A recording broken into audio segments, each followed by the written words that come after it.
Hello. I'll be reading you to you guys a children's book called Chadwick the Crab by Priscilla Cummings, illustrated by A.R. Cohen. Beneath the deep blue waters of Chesapeake Bay, where sailboats skim over the waves and fishermen fish, they lived a crab named Chadwick. Chadwick was not a very large crab, but he could swim faster than his buddies and he was quite handsome. His shell was greenish brown, but he was called a blue crab for the stripe of bright blue color that ran down his thick claws. Chadwick liked to have fun, and though he had lots of friends, he worried that there was no more to life than eating eelgrass and playing games in the marsh. He yearned for an adventure, for fame and fortune. And he was beginning to wonder if others felt the same way. Is there something missing in your life? Chadwick asked Bug-Eyed Benny, a crab whose eyes seemed to pop right out of his head. Well, no, said Bug-Eyed Benny. Not that I can see. Chadwick asked Pincher Pete, a crab who had claws so strong that she could squeeze a tin can in half. Is there something you would use in your life, Pete? Is there something you could use in your life, Pete? Why, yes, Pete said, a new suitcase. A suitcase? Chadwick looked confused. Yes, said Pete, for the trip to the bottom of the bay this winter. Chadwick's eyes drooped. It was fall, time for the crabs to start packing for the annual trip to the deep and warmer water at the bottom of the bay where they spent the cold winter months napping. It was something Chadwick did not enjoy. He hated to admit it, but it was terribly boring. Chadwick didn't want to think about the winter nap, so he stood off in the water heading for Shady Creek to find his friend Orville the oyster. Chadwick liked to talk to Orville, even if Orville never talked back. Orville just stayed in his shell day in and day out. He would never went anywhere, and never did anything. But Chadwick had a hunch Orville was always listening and was really very smart. Before Chadwick could say anything to Orville, though, Matilda burst through the tall marsh grass and tripped over the oyster. Oh, good afternoon, young crab, she said in her shrill voice as she straightened her pillbox bat. Matilda was a fussy old egret, who wore reading glasses halfway down her beak because her eyes were so bad. She was always squinting and bumping into things. This embarrassed her because Matilda was a very polite and proper bird. Why, she didn't even like to get her feet wet, and when she walked through the marsh, she put her dainty long legs high up out of the water. Hello, Matilda, said Chadwick. How are you? I'm fine, but these oysters, she groaned. Don't you have anything better to do than to just lie around in the sand? She shrivelled her fifth ankle and set it off in a huff. Chadwick chuckled and dug his dear legs into the cool sand.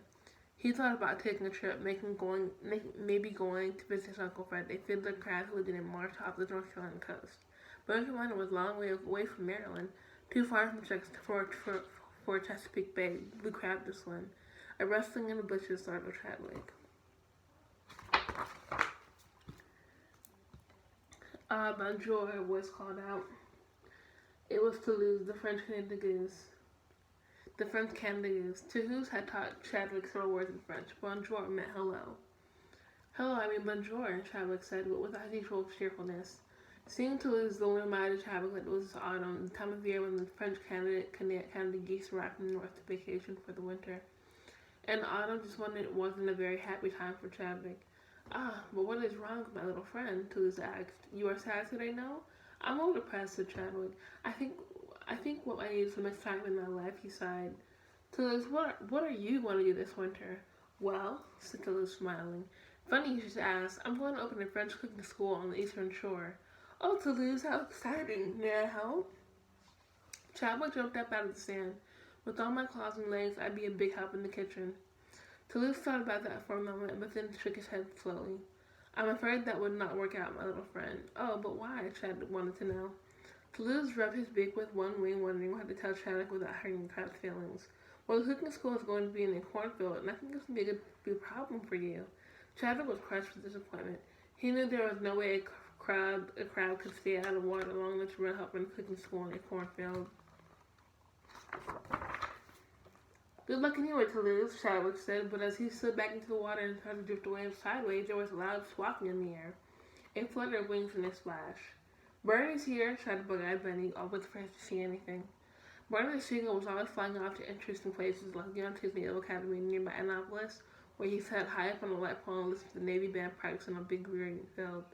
Sometimes Bernie flew down into the parking lot certain times of the tube I beat. Where are you flying in from today? Chadwick asked. The crowds love listening to Bernie's tales where little children enjoy hearing bedtime stories. I've just come back from Baltimore, Bernie said, shaking the water from his wings. Might you should see what they have up there.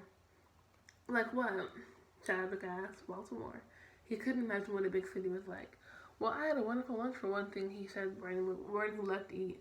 Today I had 2 French fries and some chocolate chip cookie crumbs. It was delicious. Then what? The guy Benny asked. After lunch, I flew to the top of a tall building called the World Trade Center, and I looked out over the harbor, said Bernie. I even flew close to the aquarium and peeked into the big glass windows. Chadwick was confused. Aquarium what? Aquarium, Chadwick. You know what an aquarium is, don't you? Bernie shook his head. He was always explaining things to crabs. An aquarium is like a museum where fish and sea animals live, said Bernie. Every year, thousands of people go to see them there and learn about how they live. What does the aquarium look like? Chadwick asked. It's a big building with a pointed roof, said Bernie. And at night, the aquarium is all lit up with colored lights, just like Broadway. Wow, Chadwick closed his eyes tight, dancing life in the aquarium. I'll meet the crabs that don't have to sleep all winter. I bet the crabs that don't have to sleep all winter. Chadwick had an idea. He would swim to Baltimore and live in the aquarium. That way, he wouldn't have to spend all winter napping. And who knows, he might even become a big star. See you later, Chadwick called out to his friends. Hey, take Orville with you, said Pincher Pete. He's been talking up with Storm this morning and we can't get any of our packing done. All the crabs except Chadwick laughed. They were making fun of Orville the oyster, who was just quiet as a stone. Leave poor Orville alone, said Chadwick. You'll hurt his feelings. Chadwick tapped Orville's shell with his claw and told the oyster not to pay attention to the teasing crabs. You're different, Orville, Chadwick said, and I'm different too. Why just look? All the other crabs are going to the bottom of the bay for the winter, but not me. No, sir. See you later, Orville. Chadwick swam off the edge. He thinks he was the president of Baltimore. Into his knapsack, he put a map in case he got lost and some either grass to snack on. He thought about leaving a letter from Esmeralda before he left. Of all the crabs, he would miss her the most. But he decided against it, fearing that Esmeralda would find the note just too soon and try to stop him from going to Baltimore. Chadwick hoisted the letter with his knapsack into his back and set off quietly.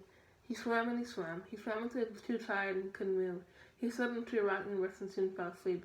Extreme bubbles woke Chadwick up. When he opened his eyes, he was facing Captain of the Bluefish Patrol at Police Fish Open Bay. You look lost, little crab, he said in a gruff voice. Where are you from? Shady Creek. Chadwick said, backing up near the pond left the rock. Well, you're a long way from Shady Creek. Chadwick laughed, swallowed nervously. On my way to the aquarium in Baltimore, I said, where am I going to live? Where I'm going to live. The aquarium, ha. Bluefish laughed. Don't be silly. They're not going to let you live there. Not you, a common crab. You better listen to me and get on home. Oh, please, I have to get to the aquarium, Chadwick. No, come on, you're going home, Bluefish ordered. Chadwick knew he had to obey. Back at Shady Creek, when no one even noticed Chadwick had gone. As he paddled slowly through the water, wondering how he could ever get to the aquarium now, Chadwick spied Hector Spector, the jellyfish. Do you have any idea how I can get to Baltimore? Chadwick asked Hector Spector. Oh, yes, no, well, maybe, Hector Spector said he changed shape first out of the pancake and along with a baseball bat. Hector's friend couldn't even make up his mind. Chadwick knew it was no use asking the jellyfish for advice. Thanks anyway, Chadwick said before swimming up to the marsh where he pulled himself into his skin by putting on his sunglasses. Crabs can't stand the bright sunlight. He thought, but he just couldn't come up with any new ideas. I want to go with my dream, though, he said out loud. Oh, Chadwick, I've been looking all over for you. Chadwick looked up to see lovely Esmeralda with her curly crab eyelashes and dazzling red-tipped claws. She was indeed the prettiest little crab in the bay, Chadwick thought. I came in to help you pack, cousin Esmeralda said. I also want to give you my address so you can write to me this winter. During the cold weather, Esmeralda and all the girl crabs went south to the warmer water, which is part of the bay. You will write, won't you, Chadwick? She asked shyly. Chadwick took off his sunglasses and looked Esmeralda in the eye. Can you keep a secret? He asked. You know I can, she said. Well, I'm not going to the bottom of the bay to sleep this winter. I'm going to the aquarium in Baltimore to be a star.